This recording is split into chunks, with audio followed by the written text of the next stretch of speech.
Hey. So they made a keyboard that's just like you. What are you talking about? No. They decided to make a keyboard that perfectly represents you. Huh. So a good-looking keyboard that types and sounds good too? What? No. They just made it super thin. Like your body. Get out of my room. Welcome back to the channel, guys. This is Scott K. You know, as much advancements we have made in like the mechanical keyboarding hobby, we haven't seen too much of that love trickle down to our slim brothers. Hey, slim bros need love too. I mean the keyboard, not the people. Anyways, I did notice lately that many companies, now they're starting to see the opportunity in the space, and now we're seeing some good options pop up here and there. One of such is Lofree.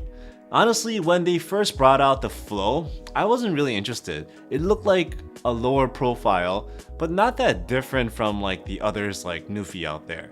But then I saw this thing, and I think we are at that point when low profile keyboards can genuinely be called a good option. If you're willing to pay. Let's get started. Okay, so let's jump straight to the point here, right? The Lofree Edge is impossibly thin. Seriously, this is the true definition of a low profile keyboard. Apparently the edge is just around 5.4 millimeters at the thinnest edge. No pun intended. And I believe that because take a look at this. To see this in perspective, you need to put something like an iPhone or something like that against it. The front edge is definitely slimmer than the iPhone, while the back edge is just about the same thickness, and that is wild. It doesn't require like rocket science to understand that if you go that thin, you may end up with like strength issues, right? Well, that's why the Lofree Edge is actually made of high-tech materials like magnesium and carbon fiber. You heard that right. It has a casted magnesium monocoque chassis, the same material as like a high-end DSLR camera, and the same manufacturing process as something like a MacBook. The interesting design choice here is that they decided to put all these holes below, kind of like a speaker grill or something like that, and on the top, they decided to use some genuine carbon fiber, which not only looks great, but is also extremely lightweight and stiff. It literally makes this edge tip the scale at just around 1 pound. Speaking of MacBooks, they definitely took a lot of inspiration from that. The wedged shape looks just like a previous generation MacBook Air, and kind of looks like a newer generation Samsung Galaxy Book as well. I mean, you put this against like the space gray MacBook Pro like I have right here, not exactly the exact same color, but it's still very close. The silver version of the Lofree Edge obviously matches with like the silver MacBooks, the MacBook Airs, and the MacBook Pros as well. In fact, I'm sure that was pretty intentional since the Edge, you could use it like this as well, so that you can like upgrade your laptop keyboard on the go to improve your typing pleasure. It fits pretty perfectly in my opinion with the 14-inch MacBook Pro that I have. Alright, I'm sure you have heard this before, as have I. And one of the reasons why I even decided to look at the Lofree Edge in the first place. Apparently, this thing sounds great. But does it though? Let's find out.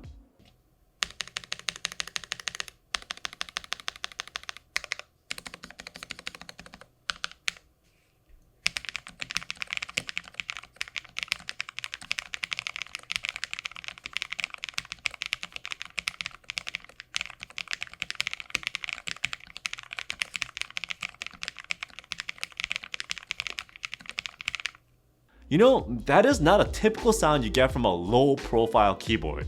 I can honestly say that downright sounds good. It thocks, a low profile keyboard. I don't mean to sound like a broken record, but yes, the Lofree Edge sounds good. It actually sounds great if you consider the fact that this thing is 5.4 millimeters thin. But the surprise here is not just the sound. This keyboard is actually very comfortable to use also.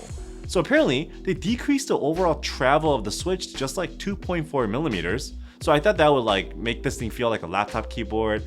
But you know what? It definitely doesn't. It's a good depth, and I don't think even once I felt like it was a little too shallow or anything like that. On top of that, the updated Kale palm switch is very smooth. I mean, I don't really know about the whole fake carbon fiber look on the switch top, but That's a little over the top in my opinion, but the switches are definitely good. I'm also very glad that they decided to go with like the decently thick PBT die stub keycaps. A lot of the low profile keyboards I've seen, they come with like thin, cheap, laser etched ABS, but this is definitely a step up. Okay, so this was a surprise to me. Apparently, the Edge is a gasket mounted keyboard. Does it flex? Well, kind of. I mean, this keyboard is too thin for there to be like any kind of give, right? But surprisingly, it does have a little bit. It's not like a bouncy, springy keyboard or anything like that, but it does enough to absorb the typing force. I tried to tear this thing apart to see exactly what's going on inside, but I could not without destroying it. Either they like glued this top piece in the front or used like a billion clips or something. I didn't really want to risk snapping the carbon fiber, so here you go. Yeah, this is the best I can do right here. So it does have soft little silicone gaskets that the PCB mounts directly to. You heard that right. This doesn't really use a plate, but rather everything is on the PCB. I mean, how else would you make it this thin, right? I couldn't take it apart to see like what kind of sound modifications it has, but apparently it features like dampening foams as well as like an IXPE sheet for that marbly sound. I mean, you do definitely hear that coming out during typing. Given its form factor and usage expectation, the Lofree Edge is wireless. But what's more interesting is that it can also be used as wired through USB-C, and if you do go that route, the Edge works at 1000 Hz polling rate for gaming. Pretty impressive given that this is not a gaming keyboard. Okay, let me show you something cool. Obviously, if you cut out the upper frame from the single carbon fiber sheet, you're gonna get a lot of waste in like the center portion, right? So what Lofree did was take the leftover carbon fiber and give it to you as a puzzle. What? Well, let's take a look. The leftover pieces kind of assembled together like this and bam, it becomes a stand. You heard that right. You get a nice carbon fiber stand for your keyboard. That's pretty awesome, honestly.